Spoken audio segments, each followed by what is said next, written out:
Okay, so right, we're recording. Um, all right, so this is the National Support Session, really just to guide you in your exam prep and to give you some idea as to what the exam might entail. So your exam is due, your exam is due on the 28th of November at 9 o'clock. Let's just look at the details on the next slide. So there we go, Nikki, that answers your question. It's 21 hours unless specified otherwise.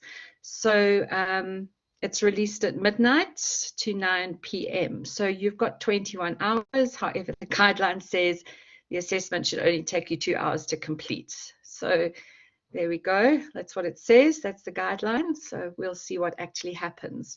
So the exam itself is out of 120 marks. Our assignments so far have been out of 100. So it's slightly higher in terms of its mark allocation.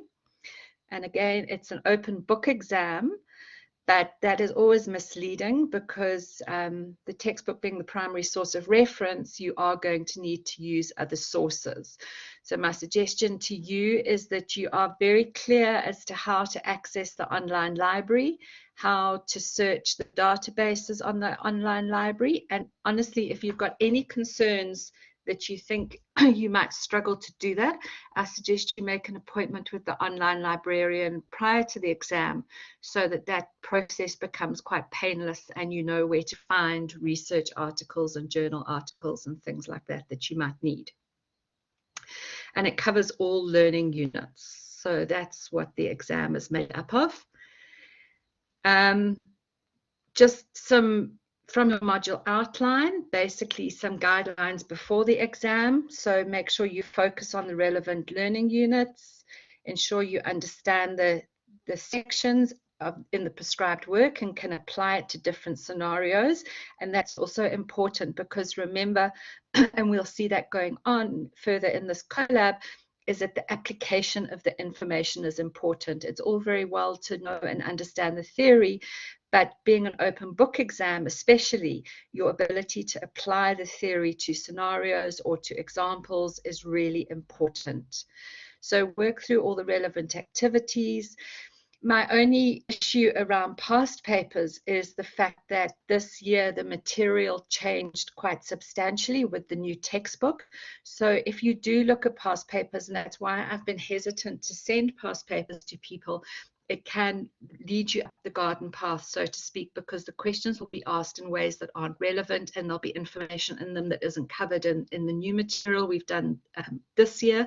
So it would actually probably give you a fright and you panic with the stuff you haven't done. So what I've done for this NSS, I've tried to extract relevant questions, but in some instances, and I'll point out to you, it could be a little different. But the main thing is to give you an idea of how questions can be asked in the examination. So importantly to note where I put the arrow is the questions will focus on your application of the theory to the different scenarios as well. So like I said, reiterating, as much as we know the theory, it's our ability to apply the theory, explain the theory in our own words, and be able to give examples using research or our own experiences. During the exam, guys, you've got time. 21 hours is a long time, and I really don't suggest getting up at midnight. Sleep is sometimes more important for our brains. Go into the exam with a clear mind and know what you need to do. So go through your script, make sure in each question there'll be a sort of key task word that you need to look at, and we'll look at those words shortly. So describe and apply, etc. So make sure you see what that task word is so you know what the question is asking you to do. Look at the mark allocations, and so know from that how deep your answer needs to be and how much time you need to spend. Always a good suggestion to sort of plot down your answers before you type them up so you've got a framework. Because you start each question on a new page, you can actually go and do the easier questions to make you feel more confident and then go back to the more challenging questions afterwards, and make sure you number your questions correctly and go through your answers. So you'd be surprised how many people miss questions or miss parts of questions. So really make sure before you submit that you've answered everything that you need to mark, that I need to mark or I need to look at. I don't know how much you give in terms of time, but what you need to do is it depends on what the question is, Nikki. It depends if you need to research, if you need to apply something. So I can't really say how long 10 marks would take you. It depends on how detailed the response needs to be. So I wouldn't really look at it at time. I'd say maybe 10 marks should be about 20 minutes or so, to be honest with you. The longer questions, 40 marks, where it's an essay where you've got to spend time researching and things like that, might take a bit longer. So it really is quite difficult to tell you how long 10 marks should take, but probably about 20 minutes to do it correctly, I would say. So what I've done here is I've taken a past paper and I've just sort of broken down for you, without putting the questions in, how in a 120 mark paper the marks could be allocated. And again, picking up some of those task words. So in the paper, I just took the example of the first question is to briefly explain 4 things for about 20 marks. There's an abstract in the second question. You need to identify something. That's 10 marks. Provide a definition, 5 marks for a good definition, and use the definition to explain something is a further 15 marks. Discuss and include a definition for 5 marks, discuss again 5 marks, provide a differentiation between 10 marks, provide examples of 10 marks. And an essay is usually between 40 or 50 marks. So just under half of your paper could often be comprised of an essay question, which is where you'll probably spend the most of your time, getting your framework right and doing your research. So it's an overview of sort of how those questions, so it's 20, a 10, a 5 plus a 15 is another 20. That one, question 3, is 30 marks, and an essay question 40 marks. So that's how a typical paper could be broken down for you guys. Just a word of caution: examples, where it asks you to give examples, please make sure your examples are sufficient for the mark allocation that's given. So if there's a 10-mark question and it needs a definition and an example, 5 marks for the definition, 5 marks for the example, which means your example needs to be specific, it needs to be relevant. Don't use the examples from the textbook, because you need to be able to show me that you can actually apply the theory. And the textbook is littered with examples, but the examples we're looking for is examples that you can actually generate yourselves from the theory. Mark allocation, generally, write about 1 elaborated idea for each mark in the allocation. So if it's a 5-mark allocation, it's sort of 5 well-constructed sentences. Each sentence sort of is worth about a mark in terms of the idea that it provides. And so 5 marks would be sort of a decent paragraph, sort of 5-6 line paragraph. And again, when it comes to mark allocation, a lot of people write more, but they tend to repeat themselves. So again, just check that you're not repeating the same thing in multiple ways, that you actually have got individual ideas for each of the marks. Pay attention to the command terms that are in the question, and we'll look at those now as we go through the module outline. So for example, explain something is really talking about the how and the why, and being able to compare something is not just looking at why things are the same or different, but it's actually both. What are the similarities and differences in something? There can very well be a scenario question. I think we've had scenario questions in our assignment. There can also be case study questions. And if there's a scenario, make sure that you keep going through that scenario and you're looking for things that link to the theory. It might not just be one instance, there might be multiple instances. So find as many hooks in that scenario as you can that link to the question and the ideas, the psychological ideas, as there are marks available. So if they give you a sort of comprehensive scenario, there won't be one thing in there. There might be more than one thing in there, and you need to identify those. Just sit with the scenario and a highlighter and just highlight out where those hooks could be that could provide you support for your answer, if that makes sense. So note the command term, and we'll look at these now. So when the command says outline outline means set out the major points. If they need you to identify something, it means that you're able to name it or select it or at least recognize what they're asking you to identify. Describe something means state the points of a topic and give characteristics of the main features. Explain, set out purposes or reasons, make relationships between things, say why and how, and support with evidence. And discuss is write about an issue or a topic in an in-depth structured way. So you should be able to pick up those, and what you see from your module outline is in your learning units, those command terms sit in your learning outcomes. So my suggestion to you is you take your module outline for your revision and you sit with it, you print it out or type it up and put it in a table, but make sure you go through each one of the learning outcomes because each one is very specific.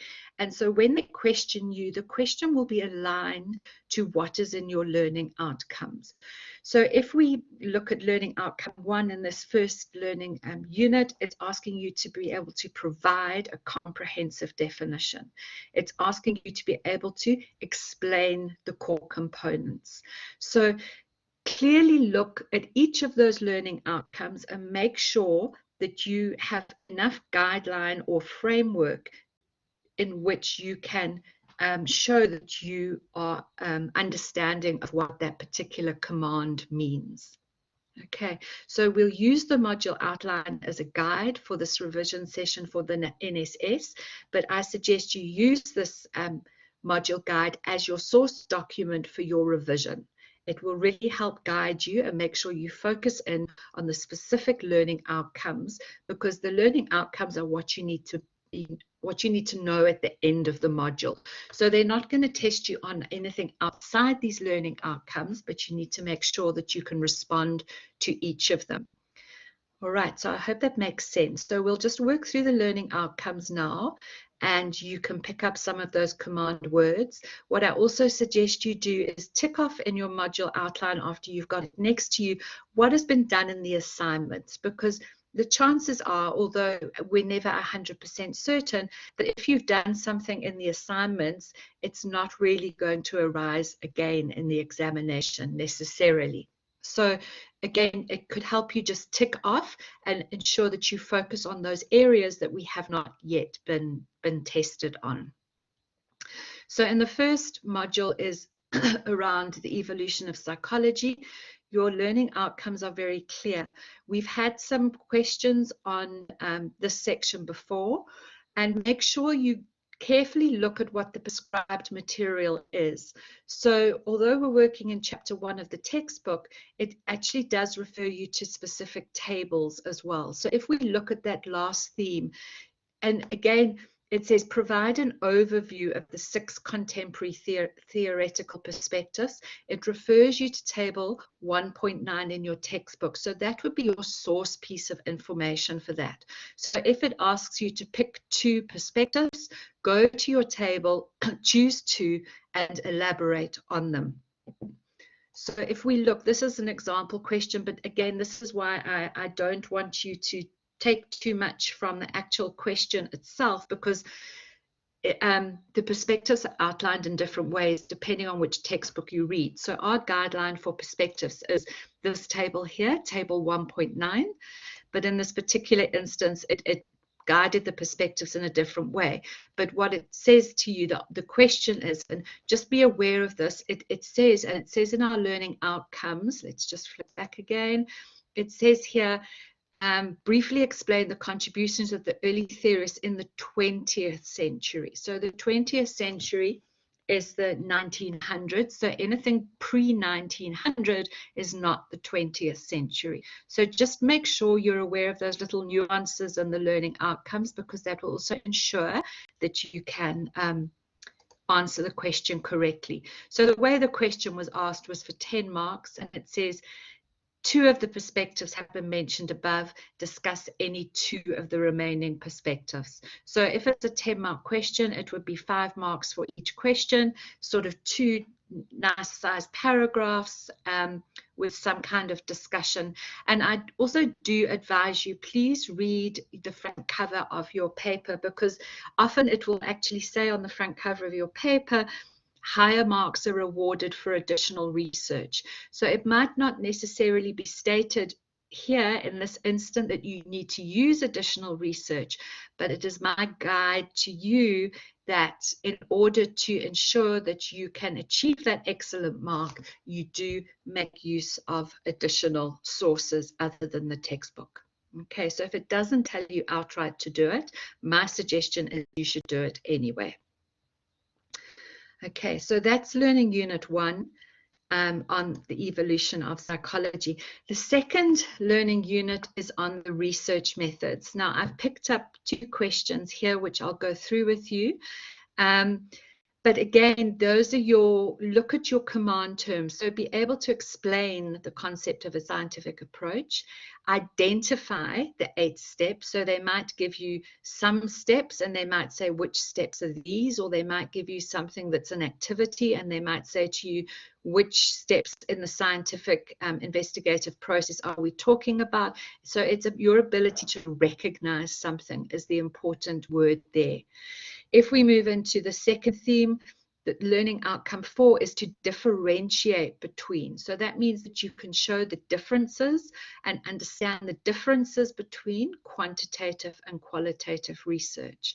So look at the command terms and make sure you can do that. So this question came up and it was a 20-mark question, because there were 2 parts to this question, but it was a bit like a scenario question. Alexa is a psychology honors student interested in researching the effects of COVID-19 on the mental health of first-year students. Briefly explain 4 ethical considerations that she should consider before commencing with her study. So learning outcome 10 there is for you to be able to identify ethical guidelines to research. So that's what it's asking you to do, is to identify 4 concerns, 4 issues. But what you need to recognize is when they give you something like this, it is really important to be able to apply it to the scenario. So you need to then mention in your answer, this is how Alexa should do it in this instance. You need to show me that you are linking not what's in the textbook on its own, but you're linking it back to the application.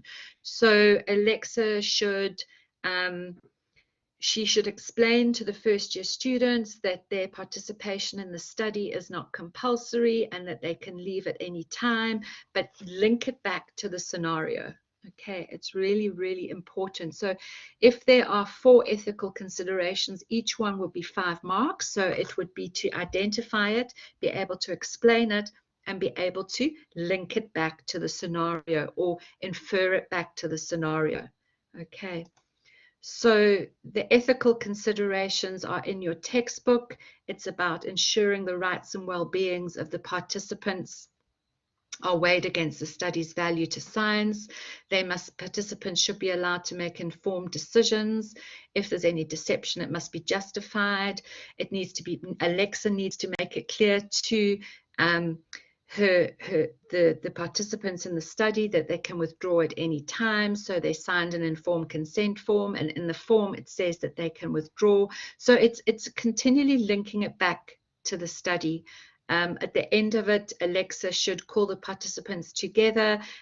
She must tell them the nature of the study, so refer it back. And the data must remain confidential. So just make sure you can do that. Look for the application. Another example of a question that was given on qualitative and quantitative research was based on your being able to differentiate the difference between the 2. So they give you a sort of abstract from a research article, and they want you to show that you can identify that it's a qualitative study, but not just do that. It asks you to substantiate your answer. So what is the nature of a qualitative study? What in this abstract tells me that it's a qualitative study being undertaken? So really substantiate. So 10 marks is quite a hefty mark for that, where it just says one reason, which means your substantiation must be significant for that. Okay, so those are two questions that have been asked previously on this particular learning unit, and they seem to like this learning unit in the examination. So just make sure you're very clear on your qualitative and quantitative research, and that you can understand those different learning outcomes. Okay, I hope that's clear on that one. Sorry, our third learning unit was on the biology of behavior. Now, this is where I would put quite a few ticks, because we've had a couple of questions on this. We had that question on how neural signaling takes place in the brain with our hamburger scenario. We've had the explanation of the central nervous system and the peripheral nervous system before. We've had the brain scanning techniques, and we've had the brain imaging techniques. So we have got quite a few ticks along that learning unit. The one we haven't covered in an assignment has been just to explain, and it does say briefly. So there's 7 pages there in your textbook, but be able to explain the hindbrain, midbrain, and forebrain, which forms the 3 major regions of the brain. So that's an area I would just make sure that you're clear on. This was how a question was asked, but we've sort of had this question before about electrical signaling, but in this particular exam, it was worth 20 marks. Don't exceed 1 page in writing. But you know, the ticks on this learning unit are sort of comprehensive. So I would hesitate to say there would be a big question from this section. If there is anything, it might come from the fourth and final one that we haven't been assessed on. So, but please don't quote me. Make sure you're still clear. Look at your feedback from the previous papers, and if you've got any issues, you're welcome to ask me. Okay, learning unit 4, sensation and perception. So the first learning outcome asks you to be able to distinguish between various basic concepts and issues. So it just means for each one of those, you need to be able to sort of identify what sensation is and be able to describe it. The same with perception, same with transduction, thresholds, signal detection, perception without awareness, and sensory adaptation. So we know that sensation is the stimulation of the sensory organs, whereas perception involves the interpretation of that sensory input, and they might merge at one point, but they're 2 very different processes. So for each of those different concepts, make sure you're very clear, and that if they give you some kind of example, that you can interpret which particular concept they're talking about. So understand really what signal detection theory is. That's something they kind of like, is signal detection theory. The sensory systems, so for each of those sensory systems, identify the different structures and functions of the human eye. It's very straightforward. It's there in your textbook. Briefly overview the visual pathway through the brain, identify the structures and function of the human ear, briefly discuss sound as a stimulus, human hearing capacity, sensory processing in the ear, and distinguish between that. Distinguish is sort of similarities and differences. What are the differences, or what's the difference between the gustatory system and the olfactory system? So look at those command words. So if it says to you identify different structures and functions of the eye, it could give you a picture of the eye, and you might need to label it, because by labeling it, you are identifying. And with the identification, be able to give the function. So again, those command terms are quite important when it just comes to preparation. An example, and this is around signal detection theory, came from a previous paper, to say that 2 friends are arguing while watching a soccer game as to whether or not there was an illegal tackle that had just taken place. Using the above example, explain the concepts of sensation and perception and how they might differ between people. So there's actually 3 things in that question. It's asking you to explain what sensation is, it's asking you to explain what perception is, and then it's asking you why they could differ between people. So make sure when you look at your question, you break it down into the different components that the question is asking you, and make sure you tick each of those components that you've covered them in your answer. So moving on from that, where we said how they may differ between people, it looks at things like, and this is from your textbook, there's a concept check. Write down 5 factors that can influence the identification of a stimulus, for example, personal bias. So the things that can influence how that signal is detected could be the degree of motivation, how if you're at a soccer match, is it a team you're supporting? Do you really want to be there? Are you motivated by the game? Personal expectations, previous exposure to stimuli, the level of ability and alertness. So the person might be tired or not really interested in the game, or focused on something else, or be listening to something else, or there might be too much noise in the stadium that the auditory stimulus is sort of suppressed and because of the loud noise. So whatever it might be. So other stimuli in the environment can also affect the detection of signals, as a person could be so entirely focused on one stimulus, they're completely unaware of another in the same environment. So for example, you could be so engrossed in reading a book, you're oblivious to the auditory stimuli of your mother's voice calling you to dinner. So that's how it can differ from person to person. You're not going to have the same perception of your friend sitting next to you who's watching the same match, but their ability to perceive the ref blowing his whistle or a red card could be very different to yours for various reasons.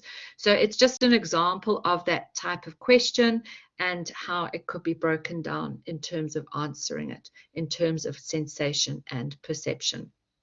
Okay, so I hope that's clear. The second theme there is quite technical, and as I said, it's sort of from your textbook that you would make reference to that. Learning Unit 5 is on the states of consciousness.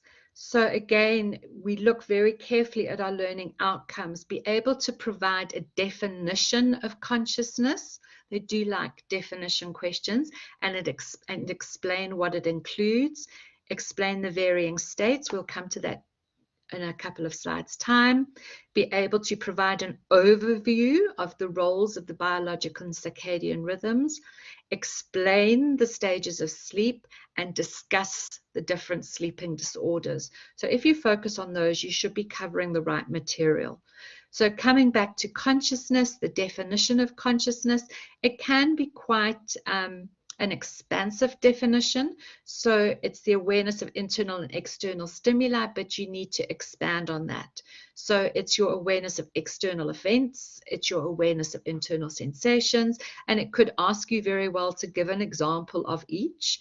Your awareness of yourself as a unique being, and your awareness of thoughts about these experiences. So it's personal awareness, but as such, it is personal awareness. So it could ask you in your own words to explain a definition of consciousness using your own experiences to explain it. Okay, so let's just move on to the next slide. And again, this is talking to, it's just making sure you understand the brain waves around variations in consciousness. There's a concept check here from the material. In an earlier chapter, we emphasized the intimate relationship between brain activity and variations in consciousness. So check your understanding of this relationship by indicating the kind of EEG activity. So those are your brainwave activity, alpha, beta, theta, or delta, that would be probably dominant in each of the following.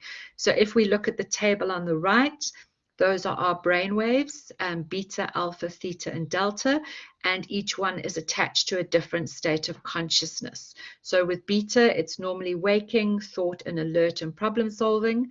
Alpha brain waves occur when we're deeply relaxed, a blank mind, or meditating. Our theta waves occur during light sleep, and our delta waves occur during deep sleep. So concept check number 1 is what kind of brain waves would you be experiencing if you're playing a video game? And the answer is beta, because video games require alert information processing. So if we look there at the beta waves, it's normal, waking, thought, alert, problem solving. If we're deep in meditation, it would be our alpha waves because we're very relaxed. We've got a blank mind. We're meditating. You've just fallen asleep. That's the stage of the sleep cycle where you're just sort of dozing off. They're theta waves. It's a very light sleep. You're sleepwalking across the lawn is delta waves because you're usually in that non-REM, very deep phase of sleep. And if you are in the middle of a nightmare, that is in your REM sleep, your REM sleep, and that's where our waves are back to beta again. That although we're asleep, our brain is working very hard and a lot of brain waves. So have a look at some of those concept checks in your book and make sure that you can answer them. Okay, so that's just a guide for that. Another question that came, and please, this is why I do hesitate, and don't ignore the genotype and phenotype because we haven't done them. But there is a question here, a short question on a circadian rhythm, and it says, provide an explanation of the following concepts. 2 marks for the explanation. Use examples from your own life to substantiate your explanation is 3 marks. So in a 5-mark question on circadian rhythm, you need to be able to explain what circadian rhythms are. So it's that 24-hour cycle that governs our physical, mental, and behavioral changes. And we discussed it quite comprehensively in our collab session, but then it asks you to use examples from your own life to substantiate. So for example, in my life, I wake up at 7 a.m. regardless of what time I go to bed, even if I'm studying till after midnight, but I also feel hungry as soon as I wake up and I need to eat in order to start my day. So that would be how I would say this is what a circadian rhythm is. In my life, this is how I respond to a circadian rhythm. So for a 5-mark question, 2 marks for the idea of the concept and 3 marks for being able to explain it from your own situation. Okay, so that again is just a guide as to how they could ask a question. Here's another question from a previous paper. It's asking you, and again, just be careful because this was a different textbook that we were using, but we did cover this in our one of our sessions on this module. So it says in a table format, and we know they also quite like table formats sometimes. Describe the stages of sleep one would go through in a typical sleep cycle by addressing the following questions. When does the stage occur? What is the characteristic brainwave activity and autonomic response? So remember that if you read the question carefully, there's two sort of sub-questions in that. One is that brainwave activity, and the other is the autonomic response. And then the third part is what is the typical reaction of a person when awakened at each stage. So if you're doing it in a table, your table would be four columns wide. The first column would be the stage. The second column, when does it occur? The third column is what are the characteristic brainwaves, activities, and autonomic response, and what is the typical reaction. So a table would be set up like that with 1 row for each of the stages. And I've just put a picture from your textbook there, just to remind you how those stages look in terms of brainwave activity. But the final part of that is you need to use at least 2 different sources, which you will need to refer to in your in-text referencing and in your reference list. The prescribed textbook does not form part of the 2 sources you should use. However, you should consult your prescribed textbook.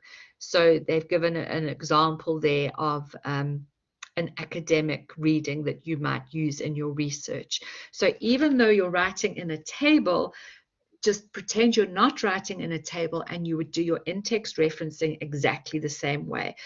Many of you have got this, but there's a number who haven't, and they still don't put any referencing in, and they put it after the table. So just regardless of whether the fact you're writing in a column, write as if you're not writing in a column in a proper academic style. Being a table does not mean bullet points. It doesn't mean information is shortened. It's just a way of structuring your information. Okay, so just make sure you still write academically, you still use in-text citations. If you want to, you are welcome to turn your page landscape to make your table bigger. And sort of the wider columns, make columns wider if they do require more information. But that's how a table, so that is 35 marks. So sort of each table in each cell in the column would be worth 1 or 2 marks, but it would also be marked in addition for your use of the sources. Okay, so that's just an idea of how a question's been asked on sleep before.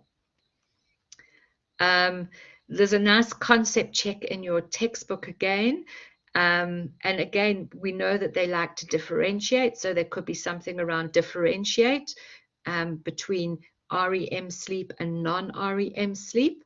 So again, when we look at the concept check answers, which I put in for you, so let's look at the type of EEG activity, so the type of brain waves. So in REM sleep, basically your brain is your wide awake brain, mostly beta waves. In your non-REM phase, it's varied, lots of delta waves. Eye movements in your REM phase, we know it's rapid eye movements. That's why it's called REM. And we know in our non-REM phase, our eye movements are slow or absent.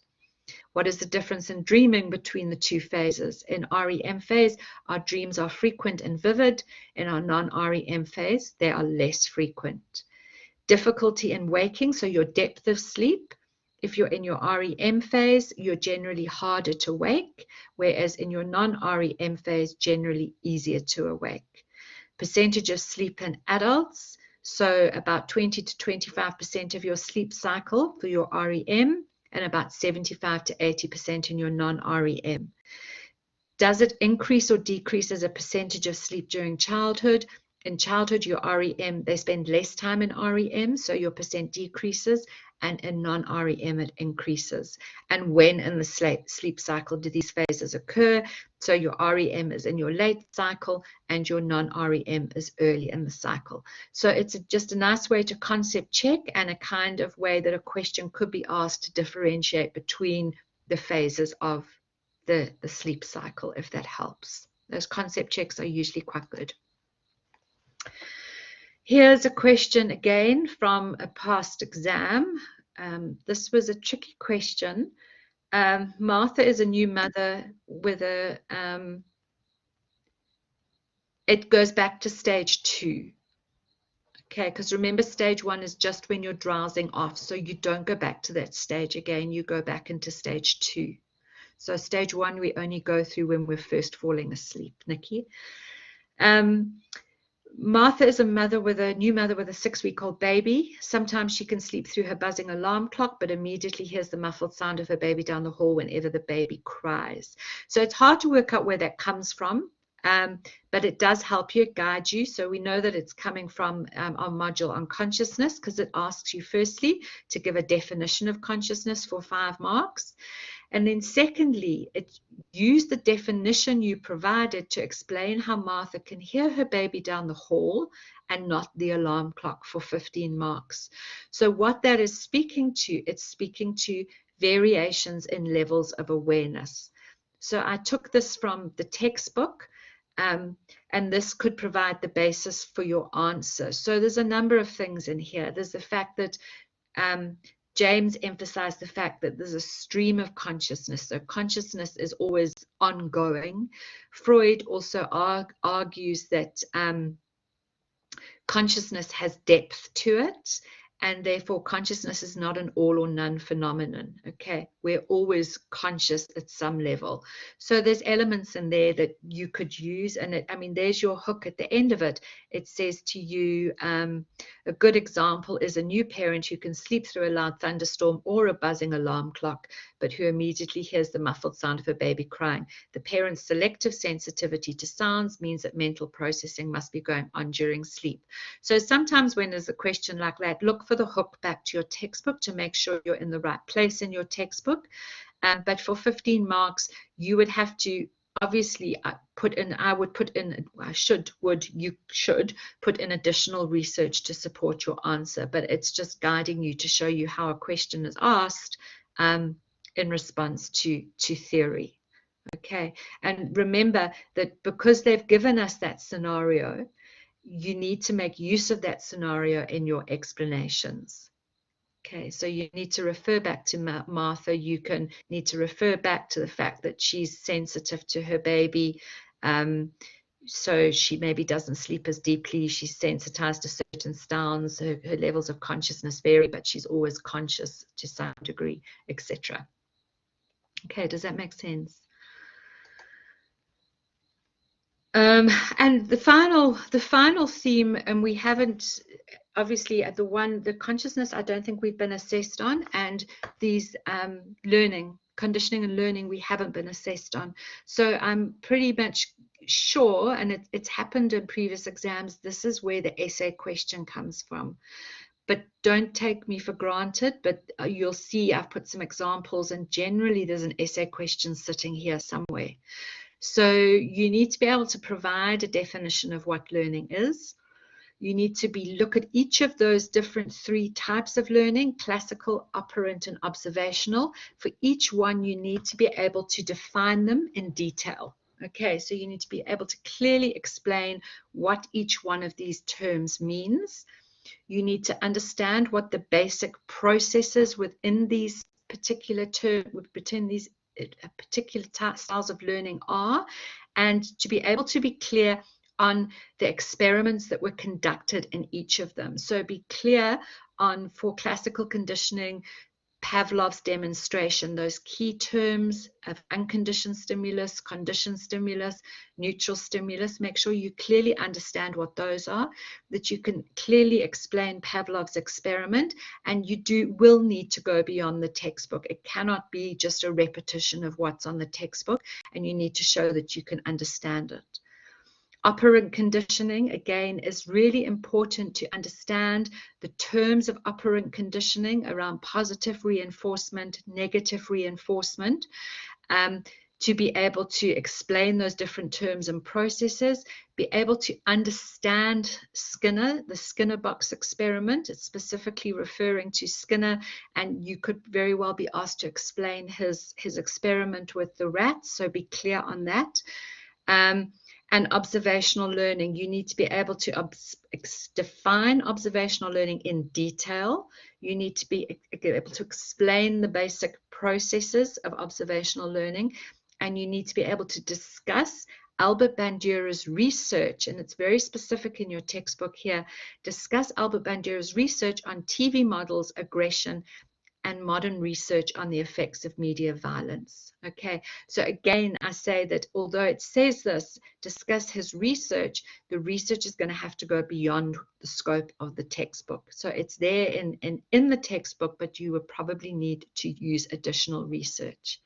So if we just look at the questions that came up, this was from a past paper, and again, I just do hesitate because those bullet points are slightly different in what our understanding is from this material, but it's just an example. It was an essay question. It was worth 40 marks, and it was Sifiso in grade 2 didn't learn for his weekly spelling test. He's very tempted to look over at his partner's spellings. However, he remembers last week when his friend Jack was caught looking at someone else's work and was punished with no break. So Sifiso resists the temptation and spells the words on his own. So it's telling you there in the question, discuss observational learning, and it's sure to explain the following: an explanation of it, the dark side of it with reference to Albert Bandura's experiment. So that's knowing that it's a little bit like linking to the aggression or the TV media violence, that observational learning has a dark side to it. We haven't really covered the imitation necessarily in the cognitive processes and discussed the culture. We haven't really covered that either, but it's just giving you an idea as to how a question could be asked. And please note, you'll be awarded 5 marks for your structure, style, and grammar. So out of that, there are 5, 15, 25, 35, and 5 marks is 40 for your structure and your grammar. Here's another question I found, which was worth 30 marks. Discuss operant conditioning. Like I said to you, you need to be able to discuss it, what it is, and explain Skinner's principles of positive and negative reinforcement. Your discussion should include a clear definition of operant conditioning. Provide a brief discussion of Skinner's experiment. be able to, let's just say thorough, but make sure you really do understand the difference between positive and negative reinforcement, and you can link it back to Skinner's experiment. They can also ask you something in your own life, give an example of positive and negative reinforcement. Well, there it is in the last bullet point. Provide any two unique and relevant examples to explain positive and negative reinforcement in everyday life. That's worth 10 marks. So there's quite a lot of marks sitting there around understanding positive and negative reinforcement. So I really suggest that this is one area you focus on, and you do make sure you're clear on the learning and conditioning learning unit. And here's another question, again with 40 marks. So you can see how this is sort of sitting in the essay style, this whole learning and conditioning section. You've been selected to represent the School of Psychology in an essay writing competition. The topic requires you to discuss how violent media images increase the level of aggression in youth. Your essay should include an introduction and a conclusion, a discussion on observational learning and the media violence controversy. Now, it doesn't ask you to do a definition, but in your introduction, you should be doing a definition of what observational learning is as a key theme of your essay. A discussion on the power of modeling and the Bobo doll experiment. So what is the Bobo doll experiment and how is it relevant to the power of modeling? And obviously then with the violence part as a second point. So your body of your essay would have two major pieces in it, and then they actually do give a guide below on how to write a good academic essay. So again, you can see this section is playing towards essay style questions. Okay, are you clear on that? And just here, I put just a reminder of what observational learning is, purely just as a refresher.